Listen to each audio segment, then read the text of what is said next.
Everybody, it's Dmitrius Garcia with xAmplify here with another podcast. And today we have a very special guest, Jennifer Bleam. She comes to the industry with tremendous experience working and advising, consulting MSPs and vendors on everything channel. She's has tremendous sales acumen. She's also founded companies herself, so she knows what it's like to toe the line and really forge forward and work towards progress with proactive and measures that really lead to achieving objectives. So without further ado, I'd like to introduce you to Jennifer Bleam as our guest today. Jennifer, tell us a little bit about yourself. Thank you for joining us. And we'd like to learn more about you. Yeah, this is going to be a ton of fun. So I have two hats that I wear, and so I love talking about both of them. So I'll just trust you to guide and steer the conversation correctly. But one of the hats that I wear is that I work with vendors who are serving the IT industry. So typically their clients are MSPs, MSSPs, and I'm helping them with anything in their sales and marketing departments. So anything related to biz dev. So it could be their sales process, it could be CRM, it could be tools, anything to drive their revenue forward. So it could be training their team, anything and everything related to sales and marketing. And then my second hat, the one I've been doing a bit longer, is helping managed service providers and MSSPs monetize AI. AI is the buzz. And there's a lot of MSPs that are starting to use AI inside of their own organizations. But what I'm doing is helping those MSPs go out to their clients and have AI forward conversations so they can put AI into their clients' environments with security in mind. So how do we do it safely with data silos and things of that nature? So those are the two pieces, everything related to systems and sales and marketing. Yeah, AI is such a big buzzword, especially in the industry nowadays, and it's become so like almost ubiquitous, but also it does have like this negative connotation, Yep. right? And you've seen MSPs and how they sell. What are some of the little things that MSPs can do today that can help them with growth without really inviting AI? And then we can get talking about AI, but just little things they can do today without the introduction of AI that can help them with growth. Yeah, for sure. So there's two things. I always want MSPs to have a sales process. And sometimes companies will say, well, what is a sales process? Just think of it as almost like one post-it note that leads to another post-it note. And maybe there's a pivot, if they say yes, we go here. If they say no, we go here. But something that you might be able to sketch it out on a whiteboard or, a Miro board or a Canva whiteboard or what have you. But just so that you can in your head know how the process is supposed to go, or even on paper have it sketched out. A lot of MSPs are flying without a sales process. And then once you have a sales process, at the end of every sales conversation, I want you to essentially measure yourself against that sales process. Where did you follow the process? And you kind of did follow that yellow brick road exactly like you sketched out. And where were some areas where you went off track? What caused that? Did the client say something or the prospect say something and you were left scrambling? You didn't know how to proceed from there. And so you kind of made it up on the fly. Mhm. Let's recognize that and then reverse engineer. How would I have wanted that to go in an ideal world? And then tweak your process. So you're always it's just continual process improvement. Like I had the process, did I follow it? If not, how can I go back to the process and fix it so that next time I'll follow it?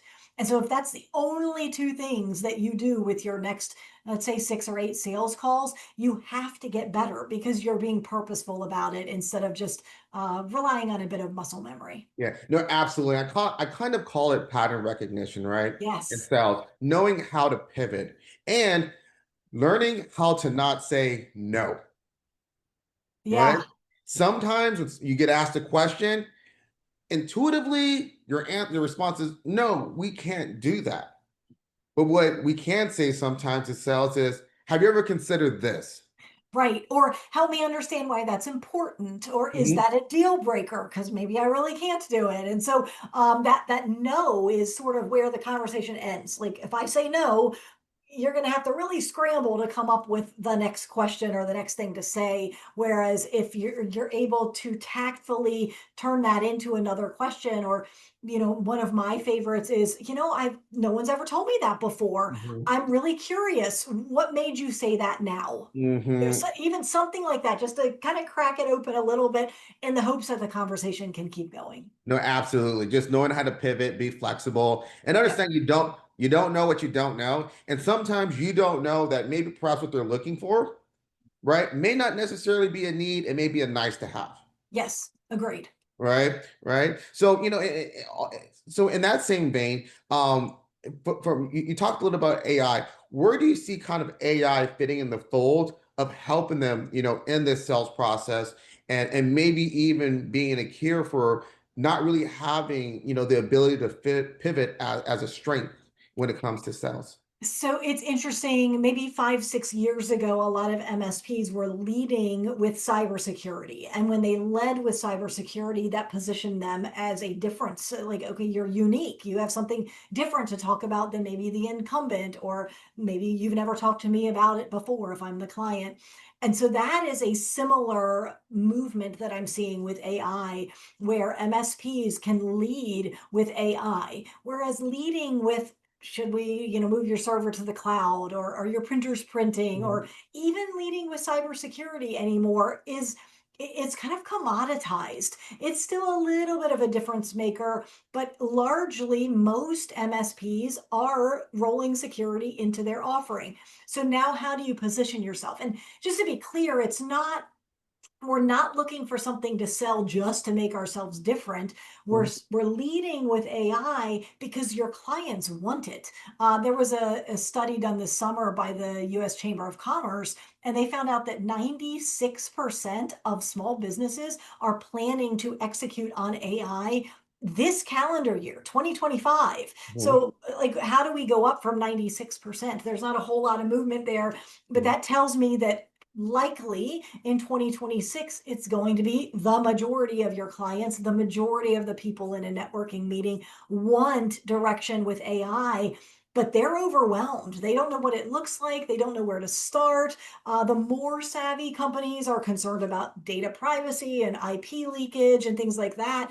And MSPs and MSSPs are perfectly poised to address data silos, data lakes, things like that. So it's a perfect Mhm. lead in, not because it's a shiny penny, but because your clients want to talk about it. So by all means, why wouldn't we jump on that when your clients want to talk about it anyway?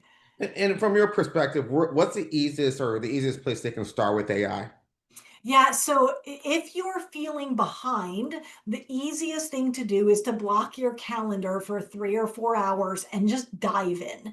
Understand, it would kind of be like if today you're like, I don't know anything about security. Okay, what's the best way? Like, just dive in. Start however you consume data, whether it's YouTube videos or podcasts, or like I would use deep research. I would do like a deep research prompt with whatever tool you like, whatever AI tool you like to Mhm. use. If you don't have a favorite tool, Perplexity is great for data. Claude is great for parsing that data and presenting it to you in charts and easy to consume data. If you just want raw research, Claude or ChatGPT will give you a ton of research. So start the deep research prompt, come back tomorrow morning, it'll be done, and then just spend a few hours scanning through it. Or if you want a really big pro tip, Mhm. say, great, thanks for that research. Now give me the 20% of that research that's going to get me 80% of the way towards understanding it.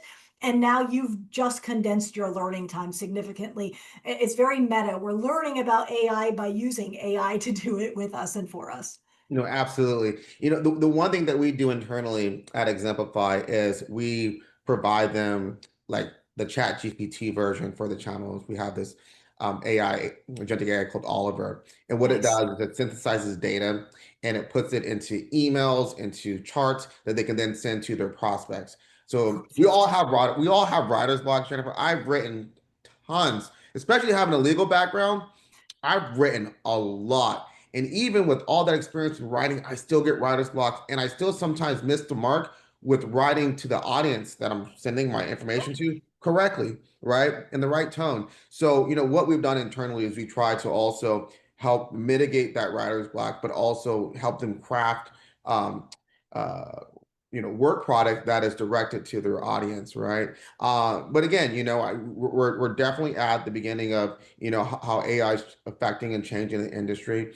But I think for MSPs and people in the industry in general, it's not going to take away from anything that you're doing, or it's not going to take away any jobs. If anything, it's going to help you better service your client, spend more time with your client, and spend less time trying to craft the perfect email or the perfect response. And even to that point, right, when we're talking about the sales process, right, if you get hit with a question, right, you can throw it into AI and say, how should I respond to this? Yes.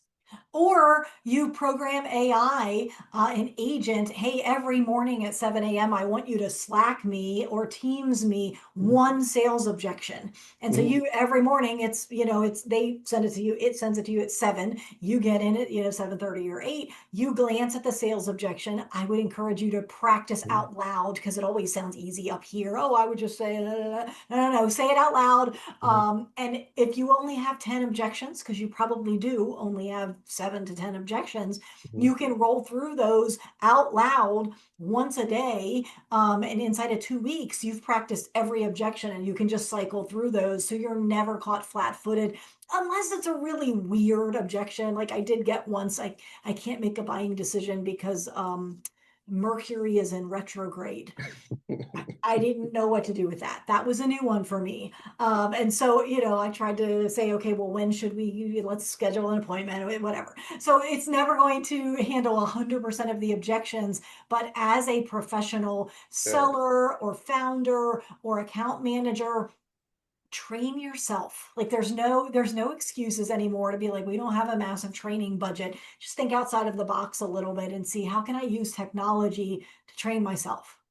Absolutely, Jennifer. It's so funny you say Mercury's in retrograde. My sister, right? We talk a lot, and sometimes I'm like, like I just had this really weird experience. It just seemed a little off. And my sister is like, because Mercury's in retrograde, and people are just acting weird. Yeah.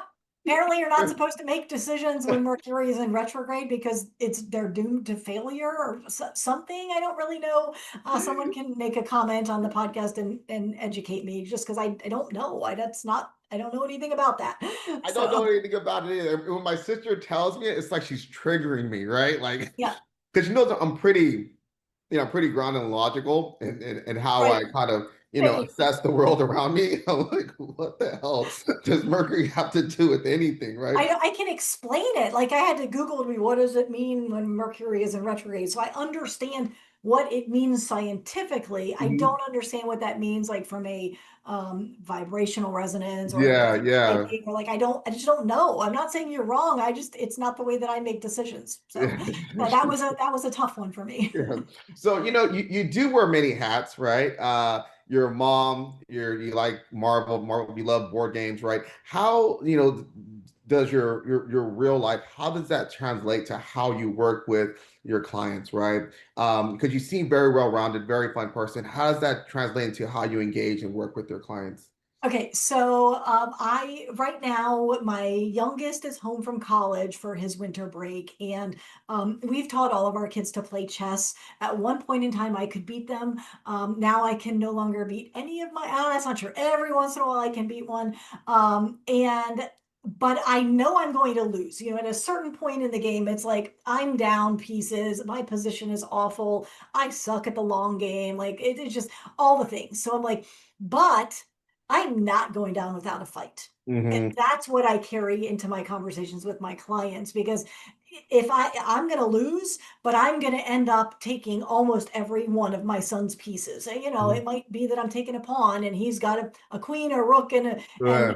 whatever, but I'm not going to make it easy on him. I might Hmm. lose, but I go aggressive and I don't know. So that's how I train my clients as well. Like, no, we're not back on our heels here. Yes, it's a game. Yes, we want to win, but we can't just, oh, we'll just come back tomorrow and try harder. No, no, no. It's today. We're trying hard Yeah. today. And so that um, not being willing to give in, and that even if you know you're going to lose a deal, or you're like, oh, the numbers are really not shaping up well for this marketing campaign and there's Yeah. only 2 days left, not real likely we're going to hit those numbers. That's okay. What can we learn from that? How can we show up better next time? If you're me with chess specifically, I spent a bit of time with ChatGPT this weekend asking, treating ChatGPT as a coach, because I'm like, I would like to win. And I almost won last night. And my son's like, have you been practicing? And I'm like, no, true story, haven't been practicing. But I was leaning into my tools, my AI chess coach. And Mhm. so that's the position you have to take, no pun intended, is Mhm. that you're here to win. And so many people, I feel like they are playing not to lose, and Mhm. instead I want them to play to win. Yeah, yeah, I call it emptying the clip, right? And usually in a really good, if you're running a good sales process, you always have bullets in the chamber, right? Sure. But if you're going down, just empty the clip, right? Yep. Like just take all your shots. Yes. It's funny that you mentioned chess. So I recently trained my now 8-year-old on chess. I grew up playing chess, since I was probably like 5 or 6, big chess enthusiast. So now my son plays chess. And maybe a couple weeks ago, I'm cooking dinner, and he's at the table, the island in the kitchen, and he has a chessboard, and we're playing. I'm like cooking and haphazardly playing them in chess. And I look at the board like 15 minutes in, and this kid is winning, right? And I find myself moving, my queen out of like out of being struck, right? Yeah. And being captured. And I'm like looking at my king, like looking, wow, he's kind of exposed here. I gotta set up my defenses. And now I'm on the defense with this little 8-year-old. Yes. And I said, hold on, I have to put the stove on low. I gotta focus now. And I Gotta do lo- one thing at a time. and I locked in and I beat him. Well, let me just tell you, enjoy, because that probably won't happen for much longer. So funny thing on Thanksgiving, right? My brother, his uncle, right? He grew up playing chess, my younger brother. So Caleb's like, hey, you want to play chess? Absolutely, let's go. I didn't see the first game from what I heard from my mom, he like my little brother like cleaned the table with him, beat him in like 10 minutes, right? And then he says, let's play again. Didn't finish the second game. Wow, that's amazing. I They love didn't, it. they didn't finish the second game. My brother's like, I can't do this anymore. But no, but the point, I do like that how you take chess and you kind of weave it into your sales process and your training, because it is true, right? It's like, even if your back is against the wall, right, keep forging forward, right? And it Yeah. goes back to like my emptying the clip theory. So I think that's a really really good approach, and a way to like sort of like train your clients. Mhm. Now, what are some of the things too that you find with MSPs? And this is kind of like an open question. Some of the background noise that you think that that they're dealing with, that they can like kind of address, so they can just be more productive, more proactive, right? So a lot of times I will find with my clients, vendors as well as MSPs, that they're just not tracking their numbers.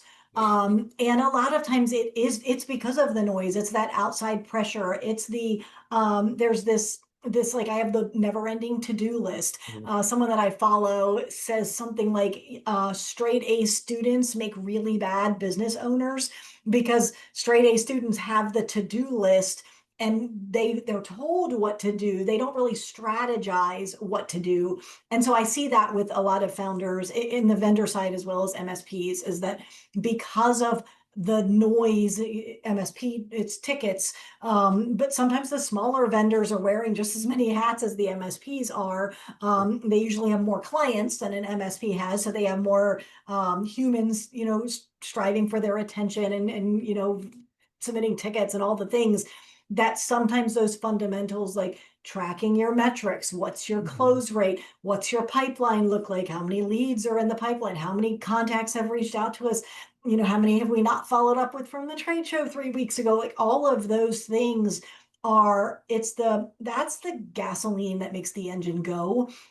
And sometimes it's easy to take your eyes off of those numbers and tracking those metrics because it feels less important than getting the email out or the next dev cycle or the squeaky client that just asked for a meeting and now you're stressed because you don't know why they're calling. Like all those things, that's part of the reality of business, is that you're constantly juggling what feels like competing priorities, and the, oh, I need to track my numbers just tends to drop to the bottom. Now I'm hopeful, just to bring full circle with AI, I'm hopeful that with different AI tools that are out there, we can start to bring the metrics and the dashboards more front of mind. Like I have this vision where you walk in and your metrics are in Slack for you, or your metrics are on the first screen, of first tab of your browser or what have you. But some companies, their data's all over the map. I have a client right now that every time I talk to him, he's like, oh yeah, that data lives in, and then he mentions yet another tool. So we've got tool sprawl and what metrics are important. And it's just, so it's normal to not track your numbers because of noise or because of overwhelm, but it's so crucial to track your numbers. So some of those fundamentals they get buried sometimes. Yeah, there's a simple saying that I would have in sales.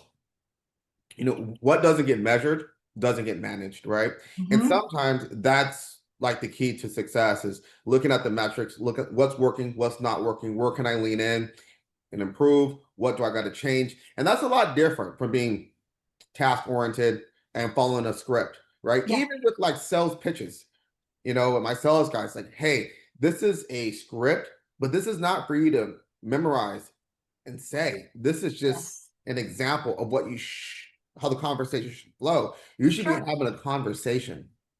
You should let things Yes. flow organically. Let the game come to you, Yeah, right? that's good. Yes. Let the game come to you. If you let the game come to you, what that looks like is you're asking more questions and you're leaning in, And right? you're confident in your ability to respond because you've done this enough that you're like, it's short of Mercury in retrograde, you're not going to stump me. I can steer us back in the direction I'm driving towards the sale or driving towards a decision or the next step. But some of that has to be hard fought in the trenches, not with a script. The scripts are fine, but people who read scripts really well are in Hollywood and they're paid really good money because it's pretty rare to be able to read a script and have it sound natural. So No, script is a good starting point, but not necessarily a good finishing point. no, absolutely. A little tidbit about me. I was a theater minor at UCLA. And Amazing. Okay. honestly, tell the truth. Like I wanted to get straight A's, right? So I had to kind of soften my workload. And I thought, how can I soften my workload? Right? I said, maybe I'll just go play around and take theater classes. No, it was hard because I had Yeah. to memorize scripts and then also be believable, Yes. right? And that is not an easy task to do, Mm-mm. right? Because it's No. you're not playing yourself, you're playing someone else, Correct. right? Yes. And that takes a lot of practice and it's very hard to command day in and day out. Now, notwithstanding, and I'll be honest with you too, I probably wouldn't have a genuine objective or respond to an objection of Mercury's in retrograde. I'd probably be stumped, Right. right? I'd probably be stumped, right? Because it's like, what do you say? But outside of that, are there anything that you would like to leave with, like, the audience that that can help them today, and also let them know how they can get in reach with you, how to contact you, and things of that nature. So I'm going to give you permission to play, to look at business, to look at your role. You're just playing, you're just having fun. Mhm. You're going to try something new. It's a hypothesis. Like kind of go back to like when you were a kid. So I'm giving you permission to play. Sometimes we just take things too seriously. So that Mhm. would be one takeaway is just to play, try a new script, try to figure out how to track your numbers, have a hypothesis. If I do this, I think this will happen. Mhm. Worst case is it doesn't happen. We've learned something. Okay, I did this and this didn't happen. Something else happened instead. So permission to play. That's what I'm giving you today. And then the best way to reach me, I'm on LinkedIn. I'm also on Facebook. Facebook, but reach out to me on LinkedIn, message me, or I've got tons of free resources out there. Love to talk to you if you're a vendor serving MSPs, or if you're an MSP looking to get into the AI monetization play. Happy to talk to you as well. No, and to that point, I think also just, yeah, talk to as many people as possible, right? Yes. Not every person you talk to has to, doesn't needs to be a prospect. Like, get out Yep. there and talk to people and test your hypothesis in safe waters, Yes. right? Good call. In safe water. So when you're in the deep end, right, you're prepared, right? And you've already navigated that. So yeah, have as many conversations as possible. Definitely reach out to Jennifer Bleam. And Jennifer, it's been a pleasure having you. And have a happy holidays. I hope you beat that boy in chess. And when I see you in person at one of these conferences, let me know. We got to sync up. I Sounds got a, good. I got a travel board. Oh, amazing. Okay, good. You can beat me in person then. That'll be great. I don't know if I'm gonna beat you. Almost got beat by a 7-year-old. Okay, so I'm a bit rusty. I barely jumped back into the waters not too long ago because I think it's essential. With my young one that he plays, Yes, for the way he thinks about strategy and things of that agreed. nature. Right, thinking steps Yep. ahead. Right, thinking about how his actions affect other people. Yes. Right, and understand that he's a player in a larger game. Right, Awesome. and I have love fun that. and have fun with it, as you mentioned. Just have fun. I love it. Thank you so much for the opportunity. I appreciate it. All right, Jennifer, we'll be in touch. Okay, sounds good. All right, bye bye. Bye.